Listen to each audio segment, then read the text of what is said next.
Assalamualaikum warahmatullahi wabarakatuh. Shalom, Om Swastiastu, Namo Buddhaya, salam kebajikan dan salam sejahtera bagi kita semua. Kami di sini ingin melaksanakan tugas proyek Bangunlah Jiwa Raga berupa podcast. Di sini saya Dinda Rani Puspitasari sudah bersama Kansa Hanifah Hanum dan Kak Natania Angel dari kelas A12. Di sini kami ingin bercerita tentang kegiatan proyek kami karena proyek kami ini tentang membangun karakter dan memperbaiki diri, maka tempat pelaksanaan proyek kami bagi yang Islam dan Kristen itu berbeda. Makanya saya sendiri ini ingin mendengar dari dua sudut pandang, yaitu dari Islam dan Kristen. Kalau saya dan Hanum melaksanakan proyeknya itu di sebuah sekolah Islam atau pondok. Kalau untuk Angel, dia melaksanakan proyeknya itu di panti asuhan. Jadi saya penasaran nih dari sisi Angel, bagaimana proyeknya di panti asuhan nih? Jadi saya beragama Katolik di SMA 2 Cibinong. Jadi saya masuknya ke organisasi Rohani Kristen Smavo. Nah, di Roh Kris ini dibimbing sama Pak Guru yaitu Pak Heri dan Bu Margaret dan juga Bu Kristiana. Nah, di proyek kali ini kami diarahkan untuk melaksanakannya di Panti Asuhan Bina Harapan yang ada di Bogor. Anggota Roh Kris dibagi jadi 3 kelompok gitu. Di hari pertama yaitu 18 Maret, kelompok aku, kelompok 3 kebagian untuk mengisi aktivitas yang ada di SMK. Nah, rundownnya selama di panti itu diawali sama ibadah. Setelah ibadah kita masuk ke kelompok kecil. Setelah ibadah, kelompok aku mengisi firman. Kalau di kelompok aku dipimpin sama Jeremy. Nah, di aktivitas kita bikin kerajinan atau DIY namanya keranjang impian. Nah, di situ kita disuruh untuk menulis impian dan ceritain satu persatu. Nah, setelah itu kita makan siang. Habis itu kita lanjut ke aktivitas kelompok lagi. Nah, di SMK ini ada 3 orang. Ada Putra, Feli, dan satu lagi namanya Grace. Tapi waktu aku datang dia masih PKL gitu, ada kegiatan di luar. Jadinya cuma ada 2 orang. Setelah makan siang, kita sharing dan main truth or dare. Dan di situ aku dapet dare foto sama salah satu anggota kelompok. Terus Moni sama Rian itu dapet dare untuk nyanyi bareng gitu ke kelompok lain. Oh, jadi kalau misalkan hari pertama project itu untuk anak SMA. Kalau misalkan datang ke panti asuhannya itu dari jam berapa sampai jam berapa sih? Di rundown jadwalnya sih dimulai dari jam 8. Habis itu kita pulangnya sekitar jam 3-an. Jadi untuk hari pertama di SMA. Kalau misalkan hari kedua apakah sama untuk anak SMA juga, ke anak SMA juga, atau beda nih anak-anaknya? Hari kedua itu di minggu berikutnya yaitu 25 Maret. Di situ aku kebagian untuk ngisi aktivitas yang di anak-anak SD. Yang aku inget ya, ada Widya, ada Everly, ada Boy, Gisel. Nah, rundownnya sama kayak yang di hari pertama, mulai ibadah. Habis itu setelah ibadah ke kelompok kecil lagi. Nah, sekarang itu firmannya dipimpin sama Moni. Ntar ada cuplikannya. Oke, makasih.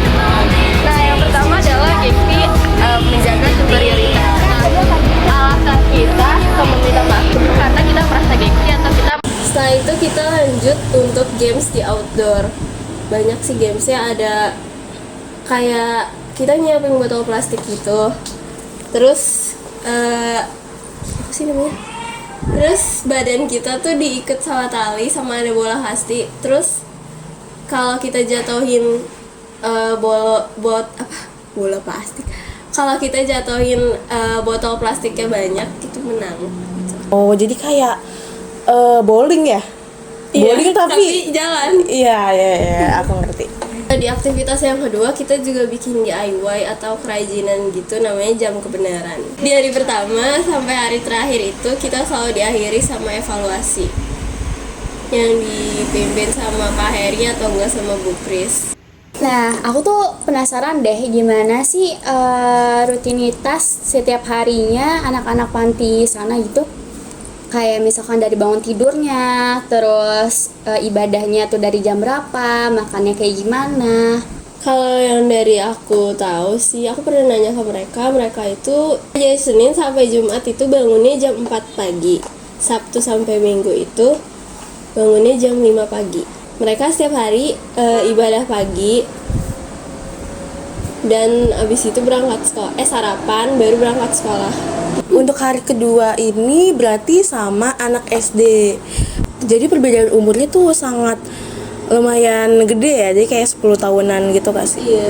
Nah, untuk komunikasi sama mereka tuh kayak gimana sih? Kan itu mereka lebih kecil kan. Kalau kita kan sama anak SMA mungkin karena seangkatan jadi kayak ya udah kayak ngobrol sama temen. Nah, kalau misalkan sama anak SD kan harus lebih lembut kah atau gimana? Kalau kamu sendiri kayak gimana caranya nih? Kalau yang pas bagian SD, kelompok aku lebih banyak aktivitas game gitu, makanya sama lebih banyak ngasih hadiah. Hadiahnya cuma snack sih, tapi mereka seneng gitu loh. Nah, terus kalau misalkan tadi kan udah di SD kan. Nah, setelah hari kedua, di hari ketiga atau hari terakhir ini agendanya apa ya? Nah, di hari ketiga itu pas 1 April aku kebagian untuk mengisi aktivitas yang di anak SMP. Rundownnya sama kayak hari pertama dan kedua, selalu diawali sama ibadah. Nah, tapi di hari ketiga ini firmannya itu dipimpin sama Jelip. Di hari terakhir ini aktivitasnya itu bikin DIY atau kerajinan juga. Kita bikin kerajinan namanya itu Pelangi Kekurangan dan Kelebihan. Di situ kita disuruh nulis kelebihan sama kekurangan yang kita miliki gitu loh. Jadi kayak untuk mengenal lebih dalam diri sendiri gitu. Nah, di last day ini spesial karena kita makannya prasmanan dan di ruang tengah gitu loh. Kayak rame-rame semuanya. Ada ibu pantinya juga, ada pembina dari Roh Kris juga. Untuk penutupan ada kata sambutan dari ibu pantinya, dari pembimbing Roh Kris juga, dari ibu Kristiana. Terus SMP, SMK sama SD mereka nyampein pesan-pesan juga. Terus untuk terakhir kita kayak ngasih kenang-kenangan souvenir ke mereka. Habis itu mereka disuruh tulis kesan-pesan juga pakai kayak kertas kecil gitu. Terus ada gelas kertas yang isinya nama-nama anak Roh Kris, dan nanti mereka nulis kesan-pesan yang mau disampaikan ke anak Roh Kris gitu. Terus itu kita sesi dokumentasi, terus kayak mutualan IG, iya foto-foto, terus kayak say goodbye. Nah, sebelum kita berlanjut ke cerita yang Islam, saya mau nanya, kalau misalkan untuk ibadah di sana, kan biasanya kalau yang kita tahu ibadah iya pakai pendeta, terus ada alat musiknya juga, terus ada yang nyanyi-nyanyi juga. Nah, mereka itu di sana juga ada pendetanya kah? Terus ada yang main alat musiknya juga kah atau gimana? Di sana nggak ada pendetanya, jadi petugas ibadahnya itu mereka juga gitu.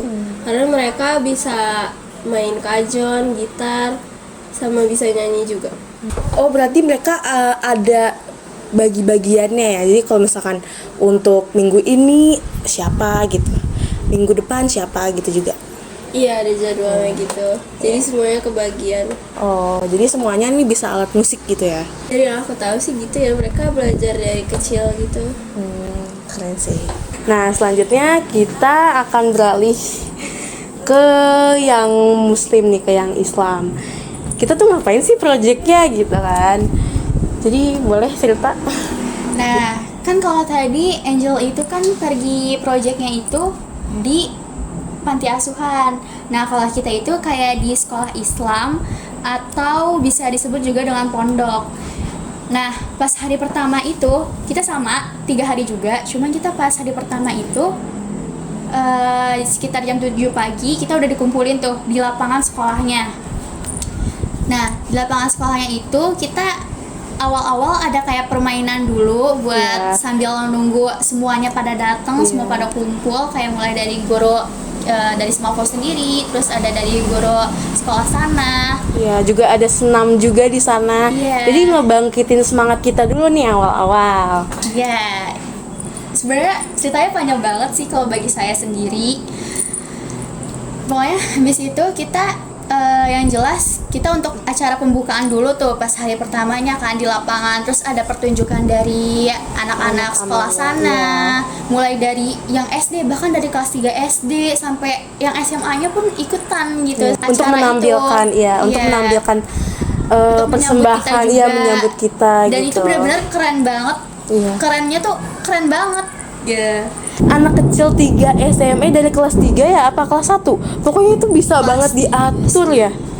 Kayak maksudnya mereka tuh pada bisaan gitu untuk melakukan penampilan itu gitu.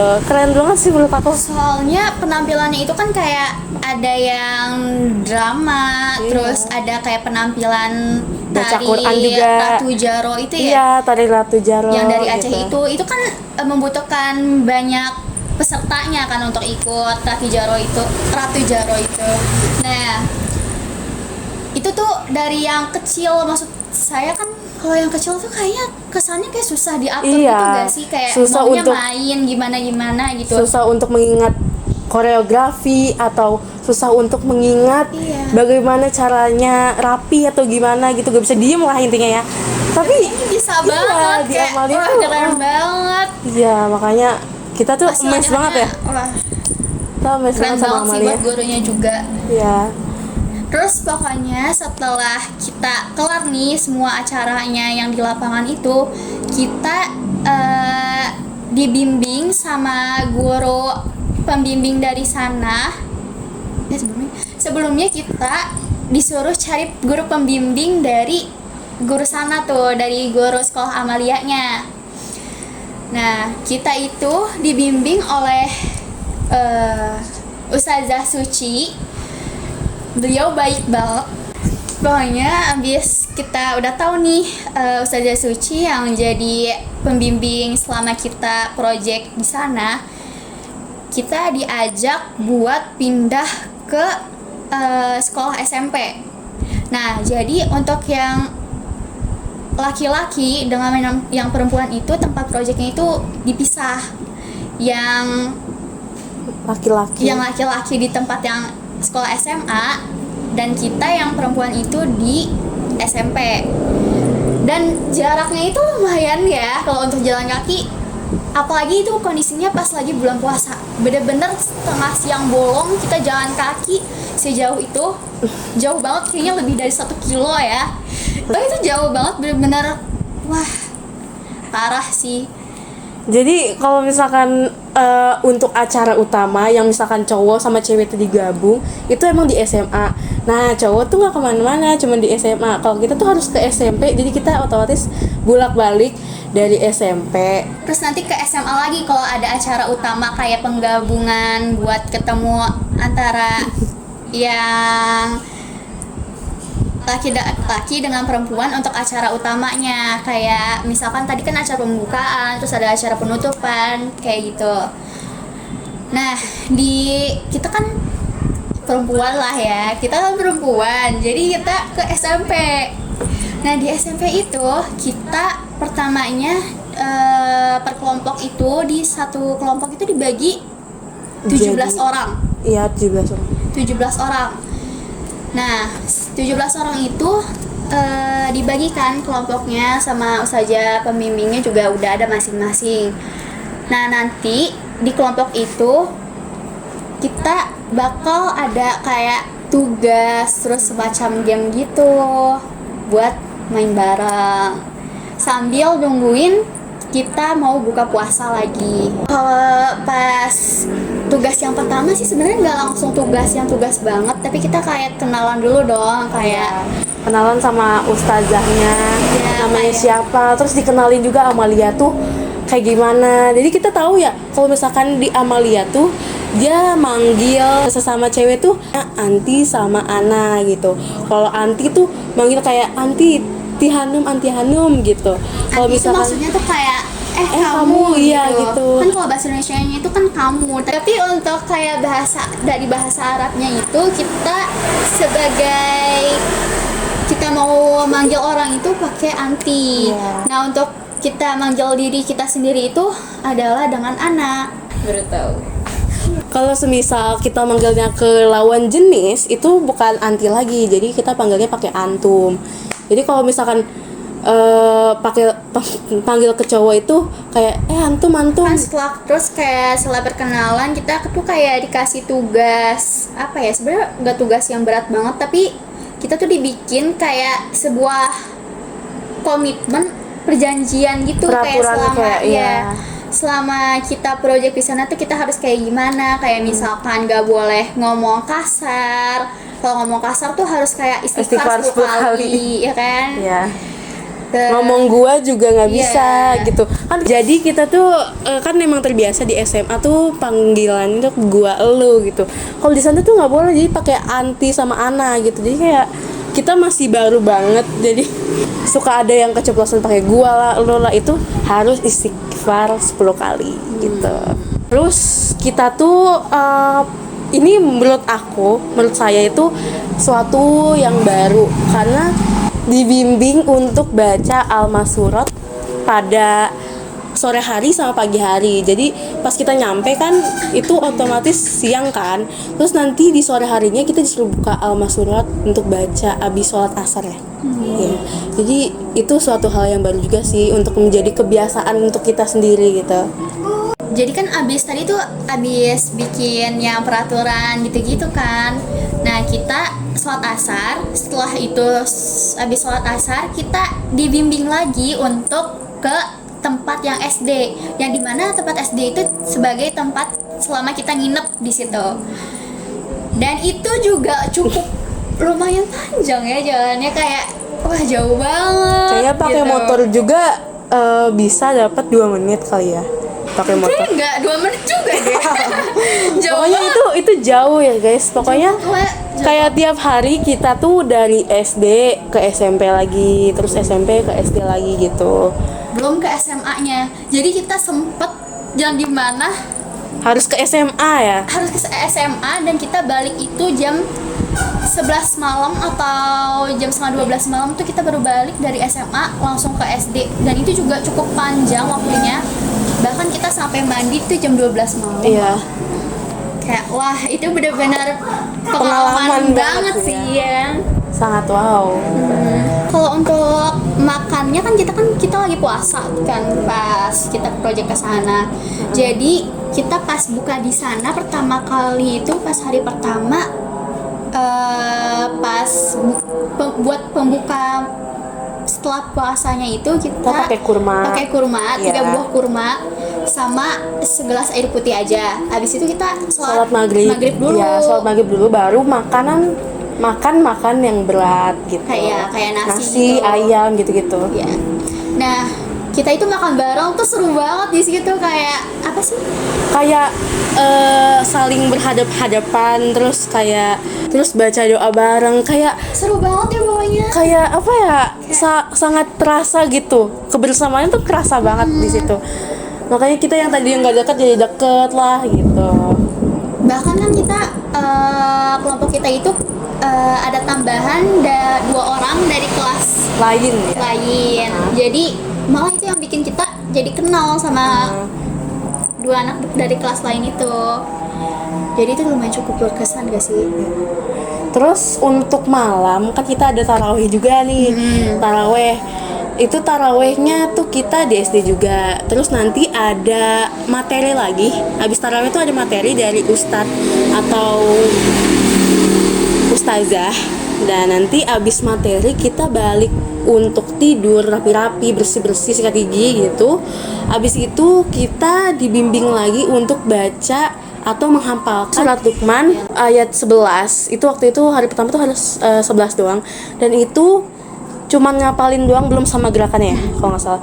Jadi Amalia tuh ngapalinnya pakai metode semut. Jadi dia ngapalin tapi artinya tuh sambil diperagain gitu.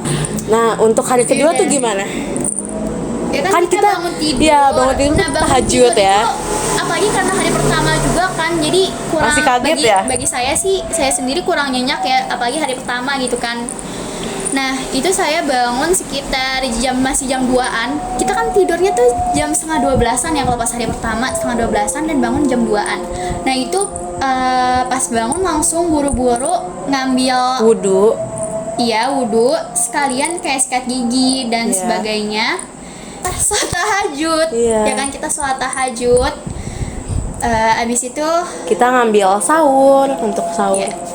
Jadi kita total makan tuh cuma 2 kali, tapi biasanya kalau misalkan untuk buka, dia biasanya malam-malam tuh ada cemilan-cemilan kecil gitu ya. iya ada kayak es buah, terus ada sate. Itu enak banget sih. Itu enak banget. Parah. Nah, abis itu kita sholat subuh kan. Iya. Abis sholat subuh kita jalan ke... Ada materi lagi. Oh, iya. Itu cukup lama. Lupa, ada materi Sampai setelah jam subuh. 7 juga sih. Iya. Jadi setelah sholat subuh itu kita ada materi lagi nyampe jam 7. Nah, itu materinya dibawain juga sama ustadznya lagi.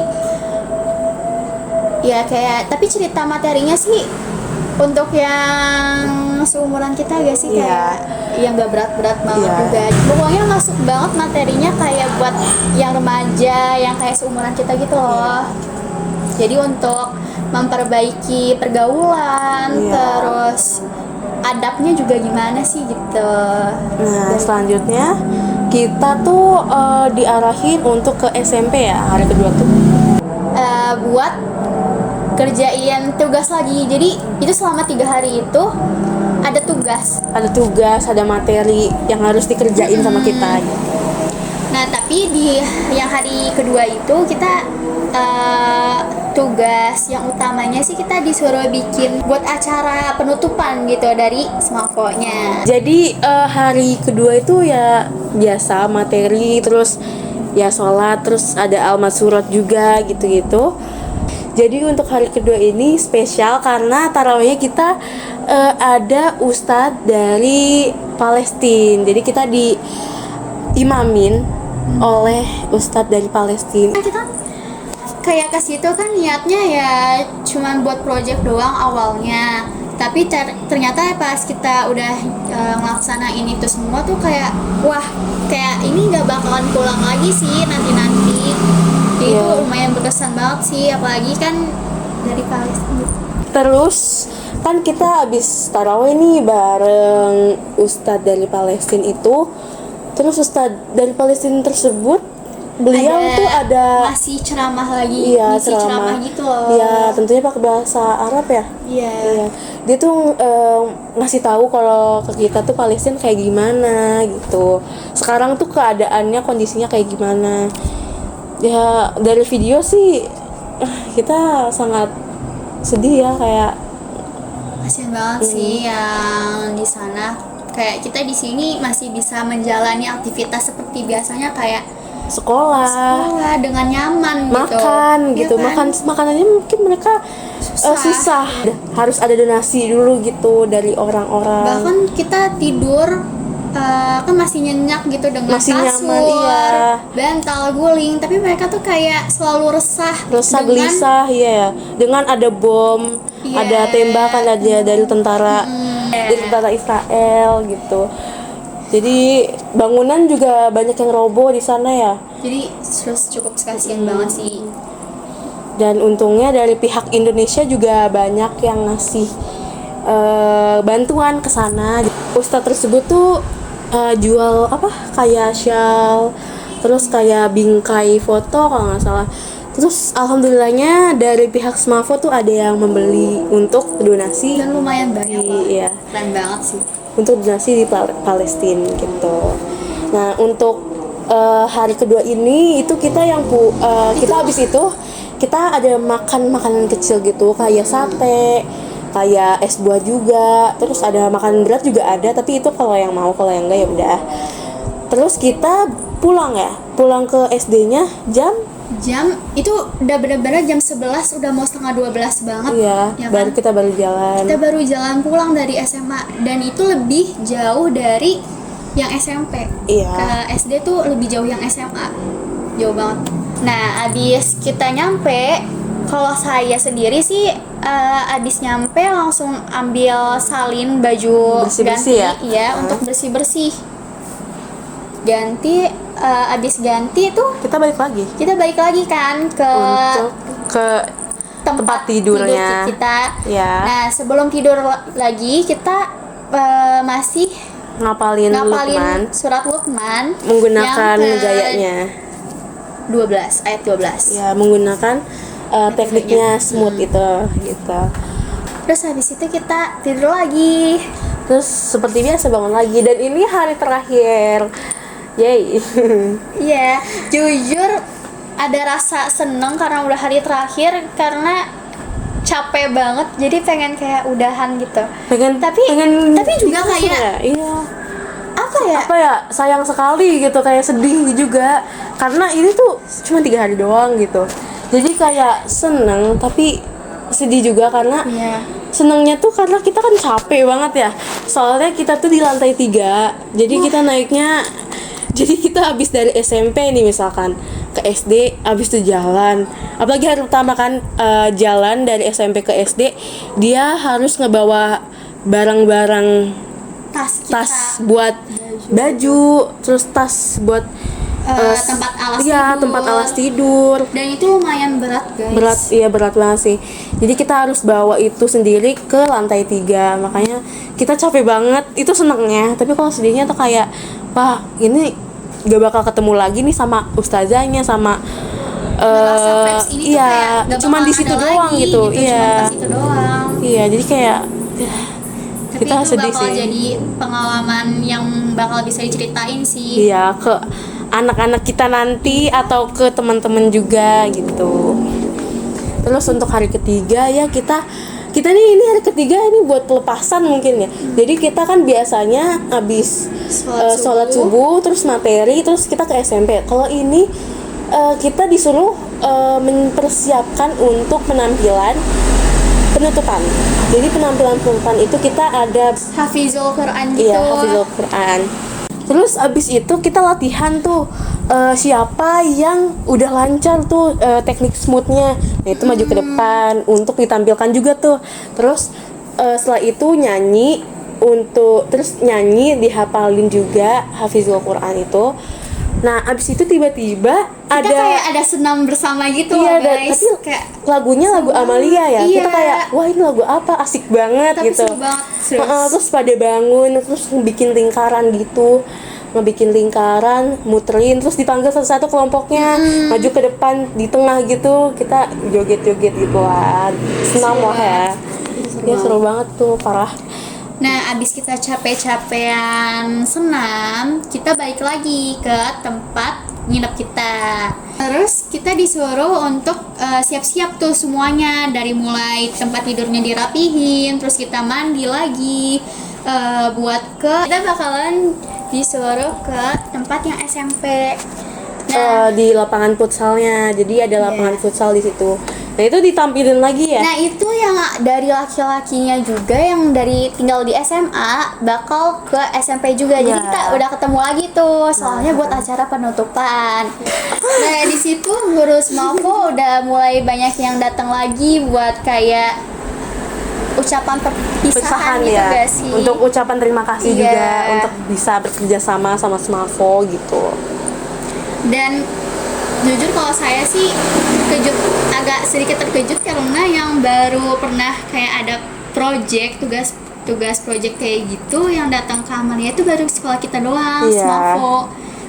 Jadi cukup, wah, Iya, sekolah kita doang nih, Iya. gitu kan. Terus Dan abis sih, itu kita ditampilin untuk perpisahan juga ya, penampilan untuk perpisahan dari Amalianya juga. Itu ada anak SD, itu lucu Iya, banget. SD loh. Iya, itu lucu SD, banget. mereka kayak apa ya, gerakannya aktif banget, itu kan nari gitu, gerakannya aktif banget, itu keren banget, kayak gemes banget gitu. Terus ada pembacaan puisi dari siswa Smavo, terus ada pembacaan puisi dari ustazahnya juga. Dan itu keren banget sih puisinya, terus maksudnya pembawaan puisinya itu dapet banget. Iya, Kayak sedihnya itu dapat banget. iya, ada sampai yang nangis gitu, emang nyentuh hati banget, karena itu juga isinya tentang gimana kita lalai sama sholat, lalai sama peraturan Allah Subhanahu wa Ta'ala gitu. Terus ada penampilan juga ya dari anak-anak Smavo-nya. Jadi yang tadi kan kita nyanyi ya, terus ada anak cowok juga kan, dia nampilin drama, terus habis itu dia nyanyi, itu seru banget sih. Kita nggak bisa menjelaskan secara rinci karena itu hanya teringat dalam pikiranku saja. Habis itu kita penutupan ya ucapan terima kasih dari para ustazah juga. Terus kita balik lagi ke SMP masing-masing. Iya, ke tempat Kayak masing-masing. misalkan yang laki kan ke tempat nginepnya di SMA. Nah, kalau kita ke tempat SD lagi buat ngambil tas kita dan langsung pulang. Iya. Nah, jadi ceritanya udah nih dari dua pihak yang berbeda. Yang satu ke panti asuhan, yang satu ke pondok. Nah, saya mau tanya nih, apa sih kesan dan pembelajaran yang dapat diambil dari proyek kali ini? Nah, kalau misalkan dari aku sendiri sih, itu benar-benar seperti yang tadi udah sering saya bilang, itu benar-benar berkesan banget. Kayak mulai dari capeknya, senangnya, sedihnya, itu benar-benar bareng-bareng gitu. Iya. Ustazahnya juga baik banget, pokoknya benar-benar kayak gesti kita banget gak sih? Ya, nangis juga bareng kita sebenarnya. Ya, Ya ampun. itu gak pulang lagi. Untuk pembelajarannya? Kalau untuk pembelajarannya sih kayaknya harus lebih banyak bersyukur, terus harus lebih taat beribadah sih, yang jelas kayak ada ibadah sunnahnya kan, kayak sholat duha, sholat Baca al-masurat tahajud, gitu ya. baca al-masurat juga. Soalnya itu juga kan termasuk ibadah yang bagus banget buat dikerjakan gitu. Kalau misalkan kesan sama pembelajarannya dari Angel sendiri ini apa untuk proyek kali ini? Dari 3 hari selama di panti asuhan itu aku jadi belajar kalau mereka selalu bangun pagi, mereka selalu disiplin kan. Aku jadi belajar untuk lebih disiplin. Dan mereka juga selalu mengawali hari dengan berdoa, beribadah pada Tuhan, memuji Tuhan. Aku jadi belajar untuk mengawali hari dengan bersyukur, memohon berkat. Untuk kesannya mereka baik-baik ya. Terus aku jadi dapat teman baru, jadi bisa belajar untuk bergaul sama anak kecil, belajar sabar sama mereka, dan belajar untuk bisa mematuhi peraturan yang ada di sana juga kan. Dan juga selalu hidupnya tuh tertuju pada Tuhan gitu. Nah, bagi saya sih kesannya sangat berkesan karena kan di sana tuh kita dapat pembelajaran yang baru, apalagi kan yang dulunya bukan sekolah Islam, SD-nya bukan Islam atau SMP-nya bukan Islam, kita tuh dapat pelajaran, kita baca al-masurat lah. Kan tadinya sebelumnya emang belum tahu al-masurat itu apa, atau sholat sunnah qobliyah tuh kayak gimana. Kita tuh jadi tahu gimana sih cara ibadah sunnahnya. Yang paling berkesan sih kebersamaannya ya. Apalagi kita sekelas tuh sebelumnya memang belum terlalu dekat, tapi kalau misalkan udah di sana tuh kita ketawa bareng, nangis bareng, sedih bareng. Terus saling berbagi makanan. Iya. Bener-bener kebersamaan Iya, tuh kerasa banget. sih, iya. Makanya saya sangat seneng gitu dapat pengalaman seperti ini gitu. Kalau untuk pembelajaran ya tadi ya, kayak ibadah-ibadah sunnahnya. Terus kalau misalkan kita yang suka bolong-bolong sholat atau sholatnya yang tidak tepat waktu jadi tertata gitu. Jadi kan kita merasa 3 hari di sana tuh sholatnya tertata gitu. Jadi nyampe ke rumah juga dapat pembelajaran seperti gak lalai sholat gitu. Jadi udah terbiasa di amalianya seperti itu, jadi kebiasaan di rumah itu semoga juga ke teman-teman yang lain seperti itu. Nah mungkin nih dari kami cukup sekian aja. Sebenarnya masih banyak lagi yang bisa kita ceritain ya, cuman karena durasi juga batas, kita cuman hanya bisa 15 menit. Jadi kita udahin dulu sampai di sini. Ya, wassalamualaikum warahmatullahi wabarakatuh. Shalom. Dadah. Sampai jumpa di podcast selanjutnya. Jadi kita ini podcast yang part 2, yang part 1 bisa ditonton di VClouds. Dadah. Dadah. Di VClouds ya. Jangan lupa follow juga VClouds.